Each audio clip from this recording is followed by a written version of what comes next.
बोला. चला चला चला चला. हा राऊत साहेब, या क्षणाची सगळ्यात मोठी बातमी आहे. महायुतीतले उमेदवार, शिवसेना शिंदे गटाचे उमेदवार नरेंद्र दराडे यांचा पराभव झाला आहे आणि गोकुळ गीते जिंकलेले आहेत. भले त्यांनी आपली उमेदवारी मागे घेतली होती तरी ते रिंगणात होते, पण ते जिंकलेले. तुम्हाला वाटत ना की हा खूप मोठा चमत्कार आहे? म्हणजे रेडे कापण्यापेक्षा मोठा चमत्कार आहे. उमेदवारी मागे घेतली तरी जिंकले. गोकुळ गीते याने उमेदवारी मागे घ्यावी किंवा घेतली यासाठी राज्याचे मुख्यमंत्री देवेंद्र फडणवीस, दुसरे मंत्री नाशिकचं काम पाहणारे गिरीश महाजन, स्वतः उपमुख्यमंत्री आणि अमित शहाच्या पक्षाचे शहासेना प्रमुख, पण त्यांना ते म्हणाले ना ते प्रमुख आहेत म्हणून, शहासेना प्रमुख एकनाथ शिंदे यांनी प्रयत्न केले, उमेदवारी मागे घेतली तरी लोकांनी कसं काय मतदान केलं? हा चमत्कारच म्हणावा लागेल. आणि हे सगळे मतदार शिंदे गटाचे आणि भाजपचे, ज्यांना सुरक्षित ठेवलं होतं ठाण्यात, आपल्याला माहीत असेल, एकनाथ शिंदे यांच्या निगराणीखाली, आणि आदल्या दिवशी ते गेले मतदानासाठी आणि शिंदे गटाच्या उमेदवाराच्या विरुद्ध मतदान केलं. याचा अर्थ भारतीय जनता पक्षाच्या सर्व मतदारांनी अपक्ष उमेदवार गोकुळ गीते यांना मतदान केलं. हा एक रोष आहे. गोकुळ गीते यांनी शिवसेनेकडे सहकार्य मागितलं, आम्ही त्यांना ते दिलं. आमचं जे मतदान होतं ते आम्ही त्यांच्याकडे आम्ही वळवले. अगदी मी माननीय उद्धव साहेबांशी चर्चा करून आम्ही ते मतदान त्यांच्याकडे वळवलं. त्याचाही त्यांना फायदा झाला. अर्थात ही सुरुवात आहे. शिंदे गटात आणि भारतीय जनता पक्षामध्ये नक्की कोणत्या प्रकारचं संबंध आहेत? मुख्यमंत्र्यांच्या चेहऱ्यावरती जरी तुम्हाला आज हसू दिसत असलं, शिंदे बाजूला असताना, तरी ते हसू खोटं आहे. ते हसू खोटं आहे. ज्या पद्धतीनं शिंद्यांना बळ दिलं जात आहे दिल्लीतून, ते महाराष्ट्राच्या हिताचं नाही याची कल्पनासुद्धा राज्याच्या मुख्यमंत्र्यांना आहे. सध्या राजकारण हे भाजपा अंतर्गतच सुरू आहे आणि भाजपा अंतर्गत राजकारणामध्ये वापर होतो आहे शिंदे गटाचा देवेंद्र फडणवीस यांच्या विरुद्ध, त्यांची ताकद कमी करण्यासाठी. त्याच्यामुळे आमच्यासारखे जे लोक आहेत किंवा पक्ष आहेत ते या घडामोडींकडे दुरून पाहत आहेत सध्या तर. पण शिंदे गटाचा एक उमेदवार भाजपनं पाडला, ठीक आहे, यालासुद्धा बंड म्हणा, जसे ते म्हणतात उद्रेक आहे, यालाही बंड म्हणा, यालाही उद्रेक म्हणा.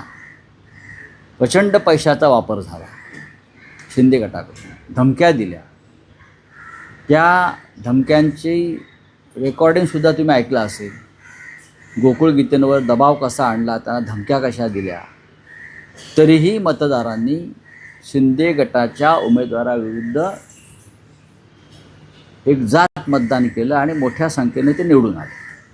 राऊत साहेब, तुम्ही म्हणतात की शिंदे शिवसेनेचा वापर हा देवेंद्र फडणवीसांच्या विरोधात सुरू आहे, पण देवेंद्र फडणवीसही महाराष्ट्राच्या राजकारणात शिंदेंना पुरून उरत आहेत का? कारण आजचा नाशिकचा निकाल, तुम्ही म्हणतात की तुमची वोट गीतेंना ट्रान्सफर झाली, तर या सगळ्या राजकारणात एक बघा, तुम्ही देवेंद्र फडणवीसांच्या बाजूने आहात. बघा, देवेंद्र फडणवीस यांच्या बाजूने असण्याचं, दगडापेक्षा वीट मऊ, विटेपेक्षा दगड वगैरे हे याच्यात आम्ही पडतच नाही आहोत. या राजकारणामुळे महाराष्ट्राचं नुकसान होतं आहे आणि शिवसेना कमजोर करण्यामागे किंवा शिवसेना फोडण्यामागे एकच ध्येय आहे की महाराष्ट्र कमजोर करणं आणि मुंबई उद्योगपतींच्या घशात घालणं, जी शिवसेना विरोध करते म्हणून शिवसेना कमजोर केली जाते. या राज्याचं नेतृत्व करणाऱ्या मुख्यमंत्र्यांना हे समजायला हवं. आतापर्यंत यशवंतराव चव्हाण असतील, वसंतराव नाईक असतील, वसंतराव दादा पाटील असतील, अगदी शंकरराव चव्हाणसुद्धा असतील, माननीय शरद पवार असतील, विलासराव देशमुख असतील, केंद्रामध्ये इंदिरा गांधी असतील, राजीव गांधी असतील, कोणी असतील, त्यांना महाराष्ट्रामध्ये शिवसेनेचं महत्त्व राजकीयदृष्ट्या माहीत होतं की हा जो एक फोर्स आहे हा प्रखर राष्ट्रवादी फोर्स आहे. आणि जर सरकारला काही संदर्भात लढाया करता येत नसतील तर शिवसेना या लढाया लढते आहे देशासाठी, मुंबई महाराष्ट्र वाचवण्यासाठी. या राज्याच्या मुख्यमंत्र्यांना आतापर्यंतच्या यशवंतरावांपासून सर्व मुख्यमंत्र्यांनी हे स्वीकारलेलं होतं. पण भारतीय जनता पक्ष हा व्यापाऱ्यांचा पक्ष असल्यामुळे त्यांना शिवसेनेचा जो भांडवलदार विरोध आहे तो मान्य नाही. आम्ही भांडवलदारांना विरोध करू नये, आम्ही मुंबई गिळणाऱ्यांना विरोध करू नये, मराठी माणसाच्या छातीवर बसणाऱ्यांनाशी आम्ही लढू नये, ही जर फडणवीस आणि शिंदे गटाची किंवा त्यांच्या सत्ताधाऱ्यांची भूमिका असेल तर ते आम्हाला मान्य नाही. तुम्ही आमचे आमदार खासदार फोडाल, आमची जिद्द तोडू शकत नाही. आपण काल पाहिलं असेल की शिवसेना पक्षप्रमुख उद्धव ठाकरे जेव्हा काल भांडूपच्या शाखा भेटीला आले तेव्हा एक विराट सभाच तिथे झाली. घाटकोपरला गेले शाखेच्या भेटीसाठी, तिथे एक अतिविराट सभा झाली. लोकांचा रोष आणि लोकांचं शिवसेनेविषयी प्रेम हे अशा प्रकारे पुन्हा उसळून यायला लागलं आहे. ही गद्दारी जी करून घेतलेली आहे शिंदे गटाने आणि अमित शहानी, एक लक्षात घ्या, या गद्दारीमागे एकच हेतू आहे की आम्ही मुंबईसह महाराष्ट्र पैशाने विकत घेऊ शकतो आणि अस्मितेसाठी लढणाऱ्या शिवसेनेसारखे जे पक्ष आहेत ते आम्ही पैशाच्या ताकदीवर फोडू शकतो. ही मस्ती आहे ना, ही मस्ती त्यांच्या पार्श्वभागात, मी खूप सौम्य शब्द वापरलेला आहे, पार्श्वभागात घातलीच आहे. नाही राऊसाहेब, स्पेसिफिक प्रश्न आहे. तुम्ही जे म्हणालात की फडणवीस विरुद्ध शिंदे हे महाराष्ट्रात कोल्ड वॉर आहे, तर कोल्ड वॉर नाही, ओपन वॉर आहे. आणि आणि आणि या युद्धात हां, उद्धव ठाकरे, तुम्ही, तुमचा पक्ष हा फडणवीसांच्या बाजूने आहेत का? नाही, आम्ही कोणाच्या बाजूने असण्याचा प्रश्नच येत नाही ना. भूत की राक्षस, आम्ही कोणाच्या बाजूने का राहू? आम्ही आमच्या भूमिका घेऊन लढत राहू. पण जर शिंद्यांसारखे जे सैतान आहेत निर्माण झालेले किंवा अमित शहाने निर्माण केलेले जे सैतान हे देवेंद्र फडणवीस यांच्याही मानेवरती बसून उद्या त्यांचा गळा दाबण्याची शक्यता मला वाटते आहे. अशा वेळेला आम्हालासुद्धा काहीतरी एक राज्याच्या हितासाठी भूमिका घ्यावी लागेल. अधिक सैतानाला मारायचं की अधिक काय करायचं, तर आम्ही पाहू ना उद्धवजी निर्णय घेतील या संदर्भात. सर, आज सगळे जे खासदार 6 खासदार गेले होते ते आज मुंबईत येणार आहेत आणि 4 वाजता पत्रकार परिषदेशी दिल्लीकडून येणार आहेत. काल ओमराजेंनी आपली भूमिका स्पष्ट केलेली आहे. गद्दाराला भूमिका असते का हो? तुम्ही ओम निंबाळकरांचं जे नाव घेत आहे ते एक नामचीन गद्दार आहे, नामचीन. त्यांच्या बरोबरचे जे इतर लोक आहेत ते सुद्धा नामचीन गद्दार आहेत. गद्दाराला भूमिका असते मी आत्ता ऐकले. इतिहासामध्ये जे काही बेईमान झाले, गद्दार झाले, मीर जाफरपासून ते आपल्या महाराष्ट्रामध्ये सुद्धा, त्यांना का भूमिका असू शकते का? नाही ना. जर महाराष्ट्राच्या स्वाभिमानाची कोणाला चिंता असेल तर या गद्दारांना गद्दारच म्हटलं पाहिजे, बेईमान म्हटलं पाहिजे, महाराष्ट्राचे शत्रू म्हटलं पाहिजे, मराठी माणसाचे दुश्मन म्हटलं पाहिजे. आणि त्यांना कोणती भूमिका आहे या भूमिकेतून तुम्ही सगळ्यांनी बाहेर पडलं पाहिजे. शिवसेना तोडणं म्हणजे महाराष्ट्राचे तुकडे करणं आणि अमित शहा ते शिंदे गटाच्या माध्यमातून करत आहेत. शिंदे हे अमित शहाचे कॉन्ट्रॅक्ट किलर आहेत. जसे पुरे अंडरवर्ल्डमध्ये दाऊदचे होते कॉन्ट्रॅक्ट किलर, करीम लालाचे होते कॉन्ट्रॅक्ट किलर, युसुफ पटेलचे होते कॉन्ट्रॅक्ट किलर, तसे शिंदे आणि त्यांचे लोक जे आहेत हे अमित शहाचे कॉन्ट्रॅक्ट किलर आहेत. आणि हे कॉन्ट्रॅक्ट किलिंग जे आहे हे महाराष्ट्र नेस्तनाबूत करण्यासाठी आहे. पण रावसाहेब, काल दिवसभर म्हणजे ओमराजे शिंदे जोपर्यंत राजकीय भूमिका मांडत नव्हते तोपर्यंत शिवसेना उद्धव बाळासाहेब ठाकरे पक्षातून टीकेचा सूर मवाळ झाला होता. पण जशी त्यांनी राजकीय भूमिका घेतली, शिंदे शिवसेनेबरोबर जाणार असं त्यांनी म्हटलं, तेव्हा आता पुन्हा एकदा त्यांना गद्दार आणि सगळ्या गोष्टी पुन्हा बोलल्या नाही जातात. बघा तुमचं कारण त्यांची मनधरणी करण्याचे प्रयत्न झाले. त्यांची ते अजिबात मातोश्री- त्यांची अजिबात मातोश्रीचे नाही दरवाजे नाही असं म्हटलं नाही गेलं होतं. त्यांची अजिबात मनधरणी कोणी केली नाही. त्यांना वस्तुस्थिती आणि परिस्थितीची जाणीव करून देण्यासाठी त्यांचे मित्र कैलास पाटील त्यांना भेटले. त्यांच्याबरोबर वरुण देसाई होते. लक्षात घ्या, शिंदे गटामध्ये गेल्यामुळे त्यांच्या वडिलांच्या आत्म्याला शांतता मिळणार असेल. 20 वर्षापूर्वी ज्यांची हत्या झाली, शिंदे गटामध्ये गेल्यामुळे त्यांच्या वडिलांचा आत्मा जो समाधीमध्ये आहे बरं का, तो त्यांना आशीर्वाद देणार असेल तर तो त्यांचा प्रश्न आहे. आता ज्यांनी ओम निंबाळकरांनी ज्यांच्यावरती आरोप केले ते त्याच आघाडीमध्ये आहेत ना, युतीमध्ये, आणि हे त्या मांडीला लावून बसतील. हा निर्लज्जपणाचा कळस आहे आणि स्वार्थाचं शिखर आहे. या लोकांनी ओमच्या वतीनं कोणी पैसे घेतले, पहिले 15 कोटी, ही सगळी माहिती उद्धव ठाकरेंना. कुठे कुठे कसे कसे पैशाचे व्यवहार झाले. विकास विकास विकास जो आपण म्हणतो, विकासासाठी गेलो. मराठवाड्याचा काय विकास भाजपने केला आणि तुम्ही काय करणार आहात? मराठवाड्याचा विकास हा भारतीय जनता पक्ष सरकार आहे ना, त्यांनी करायला पाहिजे ना. असा काय विकास केला? विकास हा मतदारसंघाचा होत नाही फक्त सरकारकडून, विकास हा प्रांताचा आणि प्रदेशाचा होतो. काय लातूरचा विकास गेला? लातूरचा विकास विलासराव देशमुखांनी केला. धाराशिवमध्ये जे काही आज तुम्हाला दिसत आहेत गोष्टी, त्या एकतर शिवसेनेचं राज्य असताना, युतीचं राज्य असताना झालेला विकास आहे.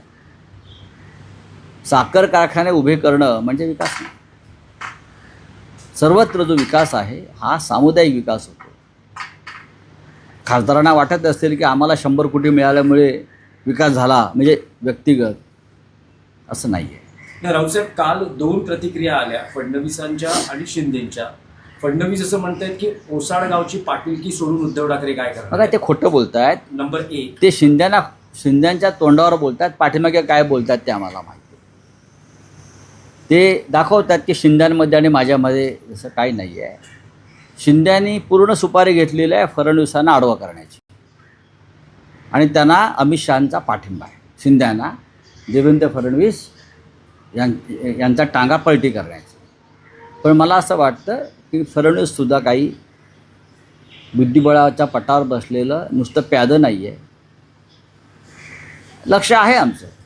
आणि दुसरं म्हणजे शिंदे असं म्हणत होते की मी ऑपरेशन कधी अर्धवट करत नसतो, आणि उद्धव ठाकरे पक्षप्रमुख पद सोडून नेमकं काय करणार, कारण आता त्यांच्या पक्षात कोण राहिलेलंच नाही. संजय राऊत आहेत ना, आधी माझ्याशी लढा, मग उद्धव ठाकरेंशी लढा. मी परत सांगतो तुम्हाला, माझ्यासारखे हजारो लोक आजही पक्षामध्ये आहेत, लाखो, जे या पक्षासाठी, ठाकरे कुटुंबासाठी जीवाची बाजी लावायला तयार आहे. पैशासाठी नाही,